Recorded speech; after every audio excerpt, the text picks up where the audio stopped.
If things are finally going well and that makes you uneasy, stay with me.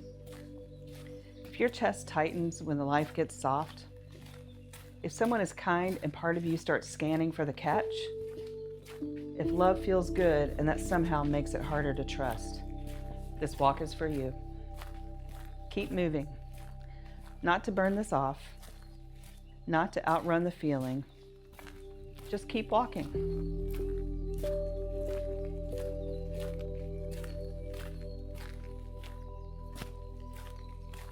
Some people get scared when things fall apart. Other people get scared when things finally don't.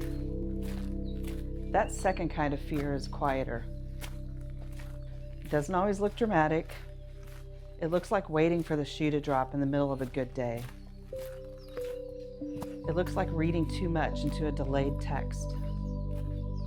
It looks like being loved and still bracing like you're about to be left out. It looks like suspicion wearing the perfume of wisdom. I know that feeling. I know what it is to have something good in front of me and feel my body tense like it's a trick. I know what it is to think this is too good to be true and start preparing for the ending before the middle has even had a chance to breathe. That's a painful way to receive love, and it's an exhausting way to live. Keep walking.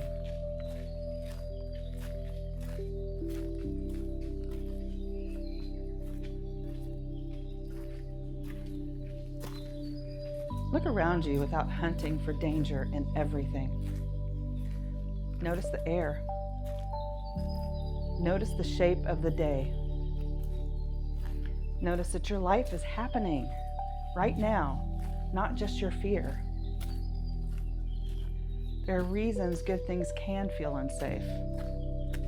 If chaos was familiar, peace can feel suspicious. If affection came with conditions, ease can feel like bait. If tenderness was followed by hurt, the body can start treating softness like the moment before impact.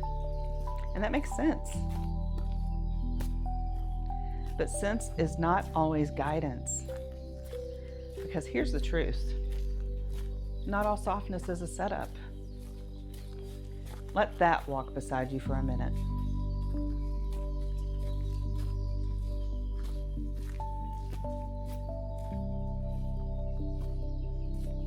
Not all softness is a setup. Not every good thing is about to be taken. Not every calm moment is a hallway before pain. You don't protect yourself by running what is gentle before life gets a chance to touch it. You don't make love safer by distrusting it in advance. You don't become wiser by turning every warm thing cold before it can leave you. That's not wisdom. That's fear asking for a head start.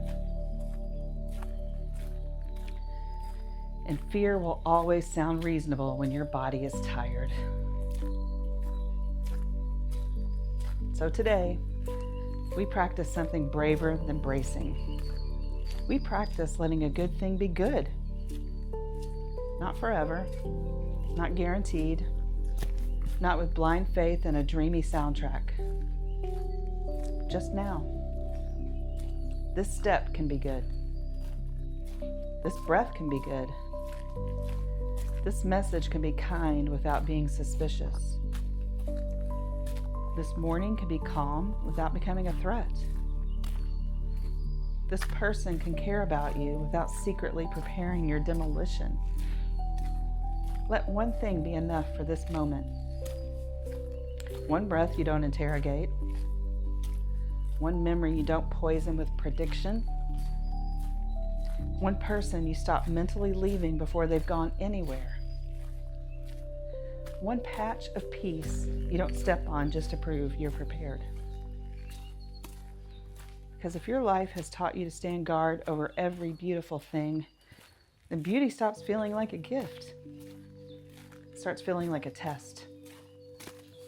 and that is too high a price to pay for having survived. Keep walking.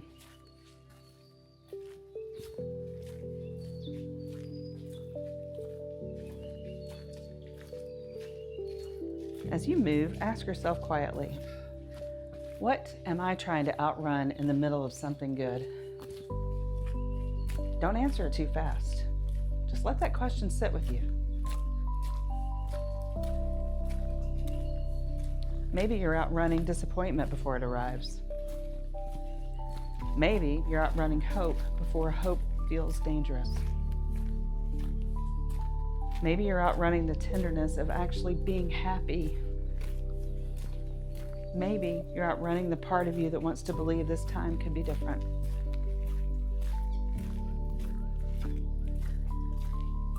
Good.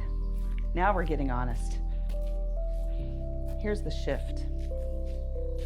You don't need to promise yourself that nothing bad will ever happen again. That would be a fantasy.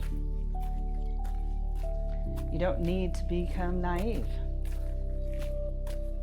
You don't need to hand your peace to people who haven't earned it. You just need to stop punishing the present for what the past did.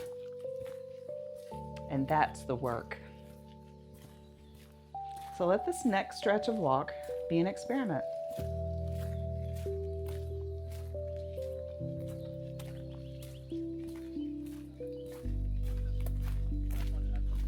What happens if you stop searching every soft moment for cracks? What happens if you let the good things stay good for one honest minute? What happens if you let joy breathe without making it prove itself first? Let your answer arrive through movement, not argument. Keep your eyes on the path.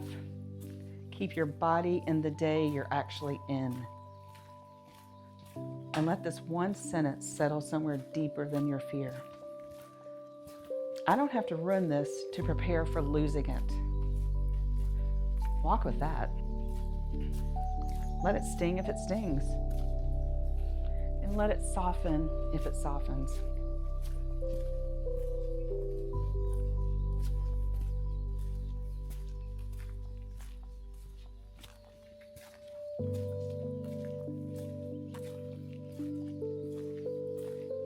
You're allowed to be here while something good is happening. You're allowed to receive without reaching for the fire alarm. You're allowed to let the moment touch you before you turn it into a warning. Keep walking.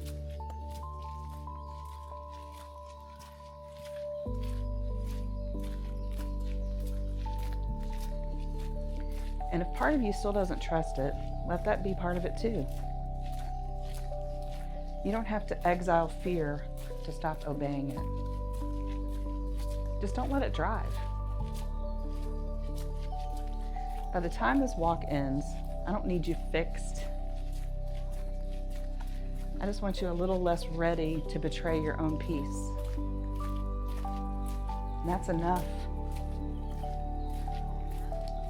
Let the good things be good.